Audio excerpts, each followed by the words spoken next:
Sa isang malayong bayan na puno ng kabundukan at mga puno, may simpleng pamilya na nakatira sa isang kubo. Kilala si Luna bilang isang mabuti, masayahin at mapagmahal na anak. Hindi na bago sa kanila ang pagiging malambing nito sa kanyang ina at kapatid na si Darwin.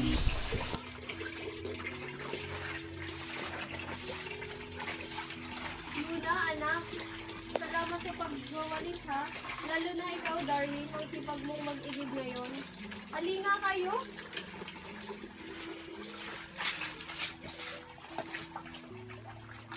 Siyempre, Nay, pag may poging anak, dapat bumabawi din sa sipag.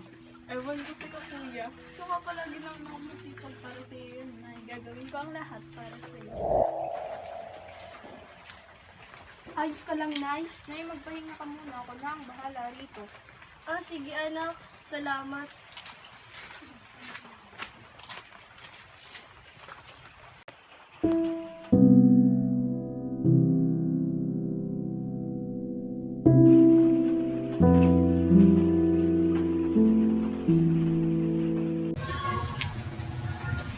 Mga diwata ng kagubatan, tulungan niyo po ang aking inay. Gagawin ko ang lahat upang siya'y gumaling. Pagalingin niyo po siya, mga diwata. Pagalingin niyo po ang aking ina. Pagalingin niyo po ang aking nanay, mga diwata. Sana po pagalingin niyo ang aking ina. Una, narinig ko ang iyong kailangan. Ngunit kailangan ibigay ang bagay na pinakamamahal mo. Handa akong isakripisyo ang kahit na ano para kay nanay. Ano ang nais mong kunin, diwata? Ang iyong oras sa mundang ito kapalit ng buhay ng iyong ina. Magtutunay ka lamang hanggang sa pagdating ng araw bukas. Para sa aking nanay, handa akong tanggapin ang kapalarang ito.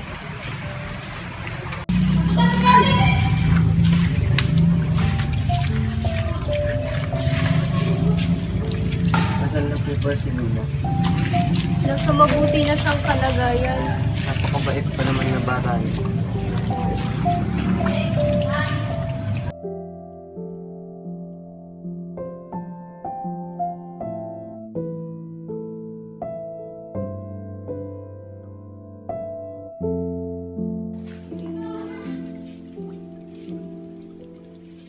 Ikaw nak ang bata mo pa dito.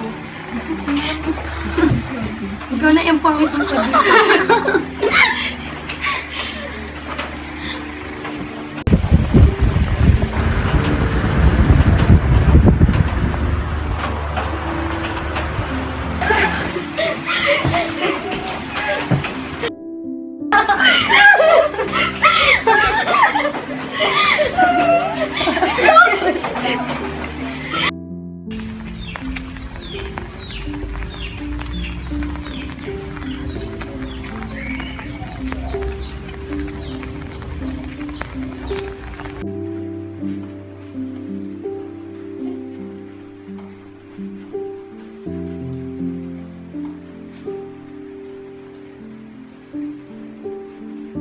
Sa huli, tinanggap ng ina ang kapalaran ng kanyang anak. Itinuturo nito ang kahalagahan ng pagtatanggap sa mga bagay na hindi natin kontrolado at pagkikilala sa pagmamahal at sakripisyo na iniwan ng mga mahal natin sa buhay.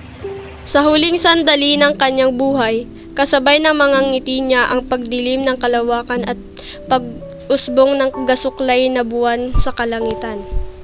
Mula sa kanyang pagkawala, isinilang ang gasuklay na buwan, simbolo ng kanyang walang hanggang presensya, nagsisilbing paalala sa kanyang sakripisyo at pag-ibig sa kalikasan. Sa tuwing sumisilip ang gasuklay na buwan, binubulong ng mga dahon ng kagubatan ang pangalan ni Luna, sapagkat siya ang naging bantay ng kanilang mundo.